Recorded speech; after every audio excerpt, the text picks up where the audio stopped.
So we have been taking a look at our chariot in Yechezech-qel and Ezekiel. And so this is actually part 4 of our study now. Part 4 of a study that stemmed from a question: if Yahweh Elohim is everywhere at every time and surrounds us, then why does he need a throne and why does he need a chariot to get around? Well, we're finding out that the chariot isn't for Elohim to get around in. It's for us to be able to be transported in. So let's talk to our Elohim, and we'll get a little bit of help, and we'll take a look at the next 2 verses. Master Elohim, we thank you for this time of study. We ask that you will open our eyes, open our ears, open our hearts, so that we can see, hear, and understand what your word and your spirit has to tell us. And we thank you for it in the name of Yahshua. Amen. All right, so we finished our last study considering the bronze coming up from the mist that was a representation of redemption, deliverance, and restoration. And we remember that this was called the electrum, or chachashmal, that we developed into an idea that if we say that the hay means to behold as well as the Spirit of Yahweh, then we can consider that what is being beheld is Yahweh's spirit of redemption, deliverance, and restoration, that is Yahshua. We also consider that during the plague of the hail, there was something in the mist that separated the fire from the hail. In other words, fire is a representation of the wrath of Elohim. Hail is a representation of his judgment, but in those verses, if we were to go back to Shemot and read, that there was something in the mist that was separating these two things, that it separated the wrath of Yahweh Elohim from his judgment. So if we will consider that what separates his wrath from his judgment is his undeserved favor, what we call grace, then we can consider that the Word became flesh as the only begotten of the Father, full of grace and truth. That as Yahshua, the Son of Man, then we can consider that what is being spoken of now as being in the mist is Yahshua, full of the grace and truth of Yahweh Elohim as a concept. Remember, we talked about we have to be able to see Yahshua not only as the Son of Man who was the vehicle of sacrifice that through his blood restored the covenant between humankind and Elohim, but we have to be able to see it as the concept that Yahshua as a concept means the redemption, deliverance from sin and death, or the deliverance from whatever problem we get ourselves into, and restoration that comes from Yahweh. So there's 2 things that we have to keep in mind, that we can't have one without the other. We can't have the concept without the vehicle of sacrifice. So with these ideas in mind, let's consider the next 2 verses of Yechezech-qel chapter 1. And we go to verse 5 that says, "And out of the midst thereof came the likeness of 4 living creatures, and this was their appearance. They had the likeness of a man." Okay, so he's starting to get the visions here. The mushrooms are kicking in. I didn't say that out loud. I couldn't resist. But he's starting to see a vision, but he's trying to describe it in physical terms. So let's take a look at this verse, starting with the word umetoka, that means exactly what it says. It means, and out of the mist. That's what this word means. There are no other words for thereof or came in this verse. There's no words specifically for these 2 words. So that leaves our next word being demut, that not only means likeness, but it also means a model of.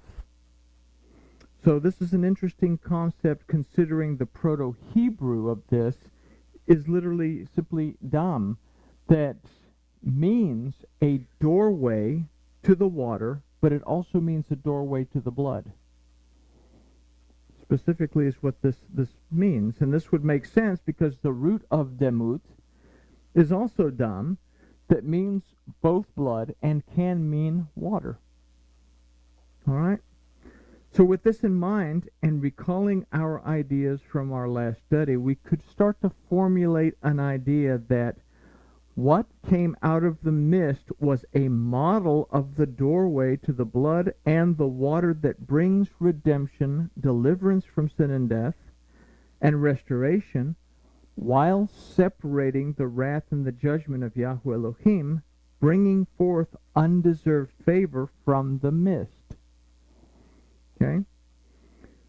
So we have to contend, however, with the balance of this verse, because as good as that sounds, we still have several words left over that we have to consider. The next word to consider is arba, that means four. Now, the Proto-Hebrew, dalet, and dalet, whether it's Proto-Hebrew or regular Hebrew, is the fourth letter of the alphabet, and it's a picture of a door. And if we consider the meanings found within the letters of this verse, that we would read, and this is the word arba, that if we were to read this word, we would see the ayin, that means perception, and then we would see the beit, that means house.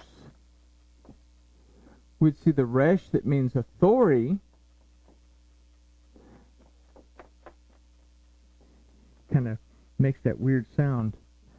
And then we have the aleph, that we remember as a representation of Yahweh Elohim.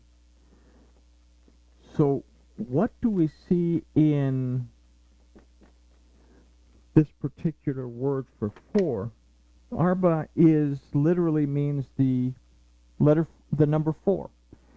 It means the ordinal number four. So if we consider all this, then we would read that our perception of the house of the authority of Yahweh Elohim.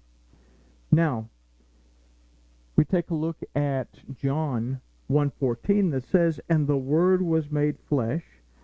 And from the Aramaic, because we don't get this in the Greek, from the Aramaic it says, "and made his tabernacle among us." In other words, he built his house with us. "And we beheld his glory as the only begotten of the Father, full of grace and truth." So if we keep that in mind, and then we recall John 1:1 that says the Word was Elohim, not that the Word was God, because Elohim really doesn't mean God. Like we said, there's really not a word for God in Hebrew. That's an English word that we've kind of developed along the way as a deity.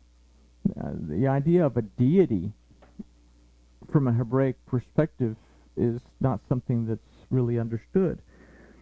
But the word Elohim means judge, that has the authority to redeem, deliver, restore, and bring rest. So if the Word was Elohim, we can say that the Word had the authority to judge and bring redemption, deliverance, and restoration, and rest. Then we can establish that Yahshua, as the Son of Man, was the house of the authority of Yahweh Elohim. Okay? He was the Son of Man. He was the physical form of the Torah. The Torah, the Word of Elohim, was made flesh. The Torah has the authority of Elohim to redeem, restore, and to bring rest. It also has the authority to judge. So we consider that Yahshua at this point was that Word. Then if we consider Yahshua's words at John 10:9, where he says, "I am the door. By me can man enter in. He shall be redeemed, delivered, and restored, and shall go in and out and find pasture." So Yahshua as both a concept and as the Son of Man is what came out of the mist that was a model of the doorway to the blood and the water that brings redemption, deliverance from sin and death, restoration, while separating the wrath and the judgment of Yahweh Elohim, bringing forth undeserved favor from the mist. So Yahshua, he is both the house of the authority of Yahweh Elohim, and he is also the door that leads to life. But we can consider this further in our next word, which is Hayot. Hayot is a plural form of the word living that comes from the root Chai, that means life. The next word is Vezeh, that doesn't mean creatures. There's no word for creatures in this verse. Vezeh means and this, or and this one. But it also means on these conditions, in this manner, and on account of this. If we'll consider that the root of this word is zeh, and that the vav means attached to, then we can formulate an idea that in Chayot Vezeh we have a phrase that says life is attached to this in this manner, on these conditions, and on account of this. Yahshua as a concept is what came out of the mist and was a model of the doorway to the blood and the water that brings redemption, deliverance from sin and death, and restoration as Yahshua, the Son of Man, that separates the wrath from the judgment of Yahweh Elohim, bringing forth the undeserved favor from this mist. So our next phrase is, and this was their appearance. It's translated from the word marehen, that from its root mare means appearance, means something seen or a vision of what is seen. Now the root of mare is ra'ah, that means to see, to perceive, to be able to make a distinction, and to pay attention. Now the last phrase says, they had the likeness of a man. So this is Demut Adam Lachena. So we saw that in Demut earlier that it meant not only a likeness, but also a model of, and that the Proto-Hebrew is Dam, that meant a doorway to the water as well as a doorway to the blood. The word Lachena means they, but also means the same. And the root of Lachena is hen, that means in which, and its root is who, that means he and she. Adam means humankind, both male and female. So we can now start to put all this glop together and start to formulate a more concrete idea that we must be able to recognize and make the distinction between Yahshua as the concept and Yahshua as the Son of Man, and then pay attention to them both. One is the door found in the living water of Yahweh, while the other opened the door as the vehicle of sacrifice, and by the shedding of the blood to redeem, restore the covenant between Yahweh Elohim and humankind. This is Yahweh Elohim's plan for redemption and restoration, in which they, humankind, both male and female, can move forward and upward towards the throne of Yahweh Elohim. This is a very important statement, because we tend to, or in the past, and we tend to think of Yahshua or Jesus as simply being the man that lived back then, but we lose the idea of Yahshua as a concept. It had to become a concept first, that Yahshua the human being put this concept into effect. Everybody with me? Okay. So, where was I? Oh, we're way down here. So we see this brought to more clarity in verse 6. And verse 6 simply says, and everyone had 4 faces, and every one of them had 4 wings. So this is starting to look like a real doozy of a vision here. The first word in this phrase, just like the first word in the last verse, the first word in this verse, like the first word in the last verse, is going to be arabah, but in this case it's the arabah with the hey at the end, which is kind of an interesting way to spell this. But this means and 4. It is here that we begin to see how 4 brings us closer to the Spirit of Yahuwah. We said earlier that the letters of the word arba that mean 4, that we considered that the Hebrew letter dalet is the 4th letter that also means door, and that Yahshua was and is the door. And we also considered the meanings found in the letters that read our perception of the house of the authority of Yahweh Elohim. This we consider that if araba is the door, then here in the front of this we have the vav, that the vav in front of the door represents humankind, and then the hey on the other side of this door represents the Spirit of Yahuwah. So we see that we're starting to understand that there is a process to going through that door that we have to be able to understand, recognize, and apply to our lives. Now the next word is fanim, that means faces, from the roots pene, that not only means faces, but it also means in the presence of. So before we consider anything else, let's look at the word for one, which is echad, that aside from one also means to be in unity with. There is no actual word for every in this verse. It simply says one. The lamed in front of echad grammatically means in the direction of or towards.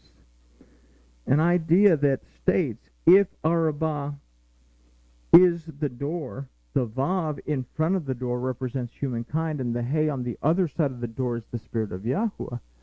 Through the door, we are in the presence and in the direction of or towards the unity with the Spirit of Yahweh Elohim. No one comes to the Father except through me, is what he said. We have to find that means of connecting. He also says, I come to the door and knock. So it's not just a one-way street, that Elohim, through his word, beckons us to open his word and come into his presence. So let's consider the last part of this verse that says, and every one of them had 4 wings. Ve'araba'a kenafim le'echad lechem.